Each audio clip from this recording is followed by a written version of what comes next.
ये रोजाना का काम এটা প্রতিদিনের কাজ लगातार काम সর্বদা করতে হবে हर एक को दावत देने প্রত্যেকের দাওয়াত দিতে হবে कोई तकलीफ है तो सबर करना যদি কেউ কষ্ট দেয়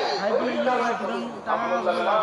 हिंदुस्तान के अंदर रहकर ये तय करें चाहे हमें कोई भी तकलीफ दे हम उसके लिए बददुआ नहीं करेंगे हम उसके लिए हिदायत की दुआ करें আমরা মুসলমান হিন্দুস্তানের মধ্যে আছি চাই আমাদের যে কেউ কষ্ট দিই আমরা তাদের জন্য কোনোদিন বদদুয়া করবো না বরং তাদের জন্য হেদায়েতের দোয়া করব दुआ करो अल्लाह सबको हिदायत अता फरमाए আল্লাহ সবাইকে হেদায়েত দান করুন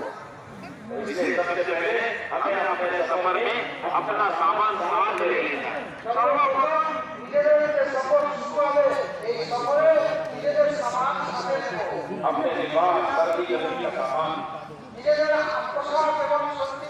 ঠান্ডা গরমের সামান নেব इसी तरह काम का बर्तन ले लें ওইরকম ভাবে খানার বর্তন সামান নেব ऐसे वो की किताबें ले लें ওইরকম নিজেদের জানেন যে খানা কিতাব নেব